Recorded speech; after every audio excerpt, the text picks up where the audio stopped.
This is a story about shame, choices, and the strength to define your own worth. People didn't see me, they saw a rumor about me, but the truth was never what they thought. Hello, my name's Sierra Lane. I'm 19, born in a small beach town called Harbor Point, California. I live with my mom, who's a nurse, and my little sister Molly, who thinks she's a TikTok celebrity. My dad? He left when I was 5, but I've gotten used to that empty chair at the dinner table. I'm a freshman in community college, studying graphic design and working part-time at a smoothie bar. I've always been quiet, not shy, just observant. I don't wear much makeup, don't party much because I don't like this all thing, and I've only ever kissed one guy in my entire life. And I didn't even like it. But apparently, to some people, that's weird. And one day, that weirdness became a full-blown rumor.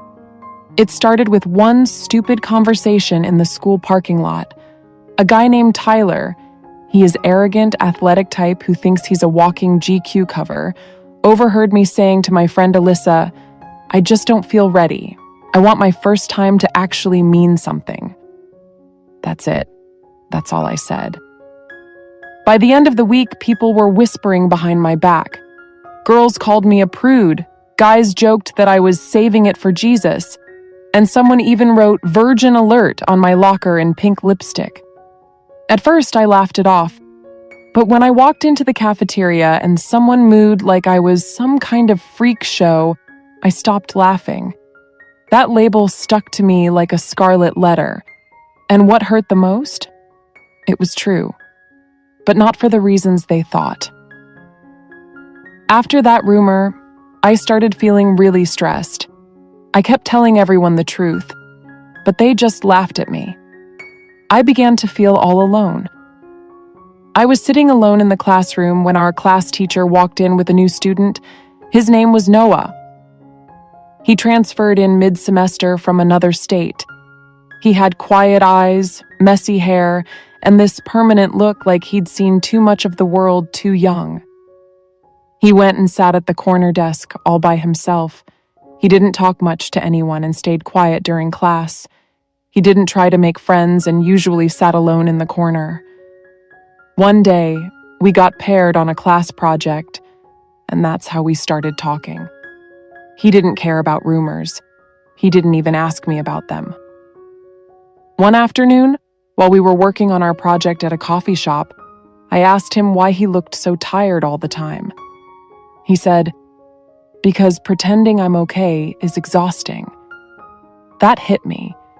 We both carried invisible stories. And that's when I realized maybe I wasn't alone. Noah and I started hanging out more. He told me his dad was in jail, his mom was recovering from addiction, and he lived with his aunt. He worked nights at a gas station just to pay for books.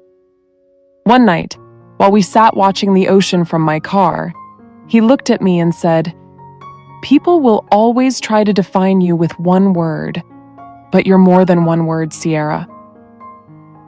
When I heard him say that, tears came to my eyes. It made me feel good. Really good.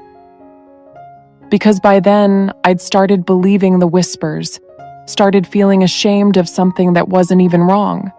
Later that week, someone posted a photo of us online with the caption, "Guess the Virgin found her charity project." It went viral in our college group. The comments were disgusting. About me. About him. That rumor broke me from the inside. I was so stressed, I decided to drop out of college. But Noah stopped me. He said, "Don't let small minds shrink your world. You're not small, Sierra." One day, I got called into the dean's office.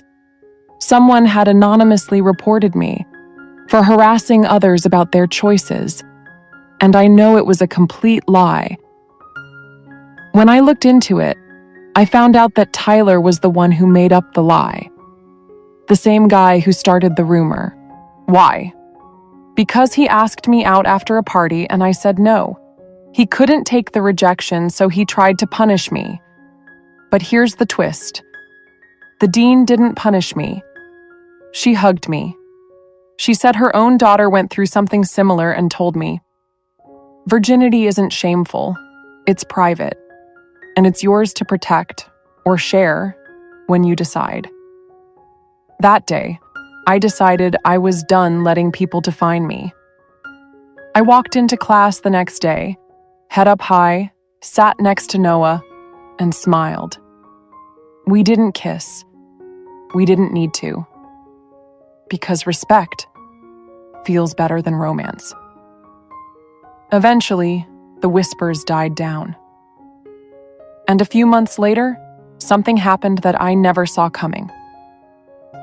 Months later, I was invited to speak at a women's panel about self-worth and peer pressure. I stood on that stage, looked out at the crowd, and said, "Virginity is not a badge or a burden. It's just one part of your story. Don't let anyone write your story for you." Everyone clapped with joy. All my classmates were there, almost the same ones who once spoke badly about me. Their heads were down, eyes full of shame. But Noah? He had a smile on his face I had never seen before. I walked up to Noah. Tyler was standing there too. I looked at him and said, "Thanks, brother. If you hadn't spread that rumor, I wouldn't be standing here today." There was guilt in Tyler's eyes. Right there, in front of everyone, he apologized to me, and I forgave him. That day, I felt truly happy. Later, Noah and I were sitting together in a small cafe to celebrate my little success and the fact that I finally let go of all that pain. He gave me a treat. He ordered everything I liked. My favorite? Chocolate cake. I took a bite first. It tasted even sweeter that day. Then a waiter walked over and handed me a letter. I looked at it, surprised. When I opened it, my heart skipped a beat. "Will you be my girlfriend? A brave one?" It was signed, Noah. I slowly looked up at him. His head was down. Maybe he was scared I'd say no. I quietly asked the waiter for a pen, wrote something on the letter, and handed it back to Noah. I still remember his hands were shaking as he opened it. I had written just one word. Yes. The fear on his face disappeared in a second. He looked at me with so much love in his eyes. Then he reached out his hand and I held it. We were together, and we were truly happy. If you liked my story, don't forget to share it, because someone out there is probably being shamed for their choices, just like I was. And maybe they need to hear this. You are more than what they say you are. Most important, did you learn a new word from today's story? Let me know in the comments.